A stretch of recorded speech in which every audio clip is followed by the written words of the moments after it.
WWE on Netflix, viewing data revealed for Raw, Smackdown, NXT, and more. Ever wondered just how many eyes are glued to WWE's programming on Netflix? Well, buckle up because Netflix just dropped some juicy viewing stats for WWE's pay-per-view events, PLEs, Smackdown, and NXT, and it's got wrestling fans buzzing. But here's where it gets controversial. This revelation came alongside Netflix's Q2 earnings report, unveiling their biannual, What We Watched report. What makes this report a goldmine for wrestling enthusiasts? It includes a comprehensive spreadsheet that captures nearly 100% of all viewing activity on the platform from January to June 2025. Now, Raw has been a consistent heavyweight in Netflix's weekly, global top 10 shows since its January debut. However, other WWE shows haven't been as prominent in these weekly rankings. Keep in mind, the viewing window for this data spans from January 1st to June 30th, 2025. This means that while most viewers catch WWE content live or within the first few days, shows airing closer to June 30th had less time to rack up views. For instance, the June 30th episode of Raw made a splash with 2.5 million global views as per the Tudum update. But by the June 30th deadline for the report, those views dropped to 1.4 million. Interesting, right?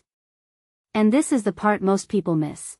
Global views on Netflix are akin to the average number of households tuning in across a program's entire duration, similar to Nielsen ratings.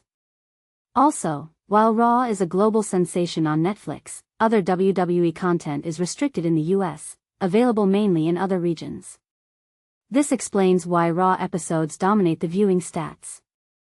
The report sheds light on all the live content that aired on Netflix during the specified period. Plus, there's a treasure trove of additional WWE data, including some classic PPV/PLEs, in the accompanying spreadsheet.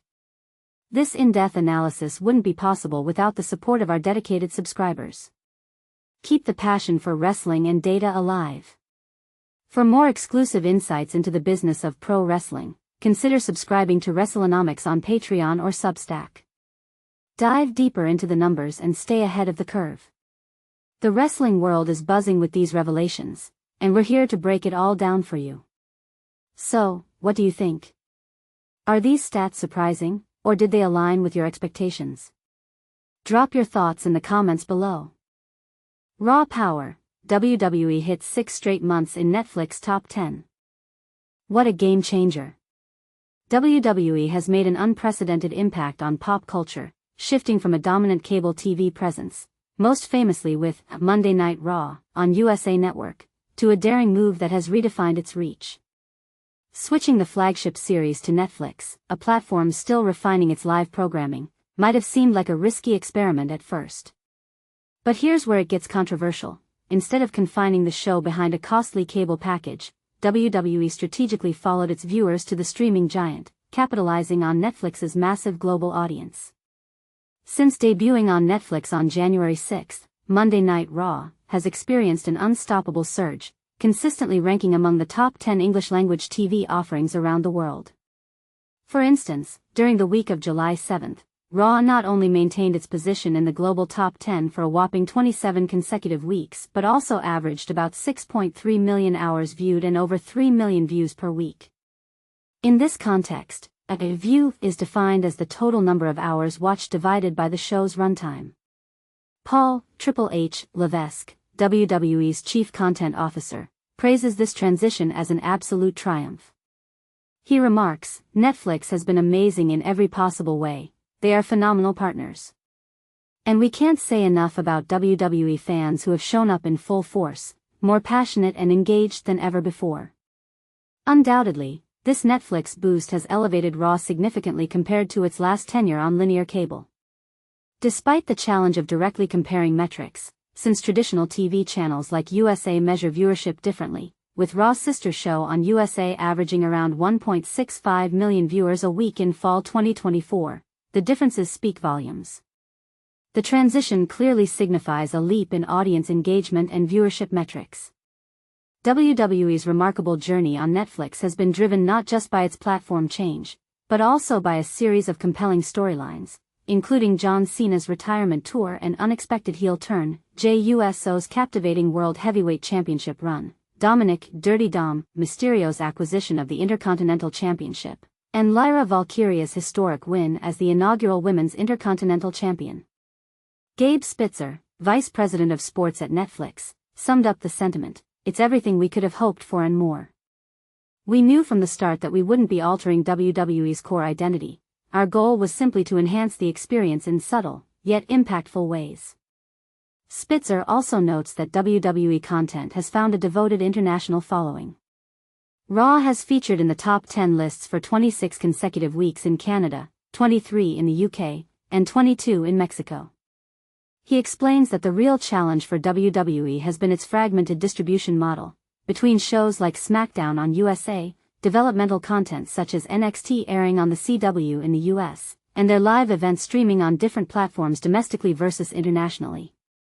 This segmentation has posed challenges even for the most dedicated fans. Major WWE live events, PLEs, like Money in the Bank and the Elimination Chamber have become global sensations, appearing in the top 10 in 37 countries, with exceptional popularity in regions such as Bolivia, Canada, the UK, Egypt, Bahrain, and Saudi Arabia.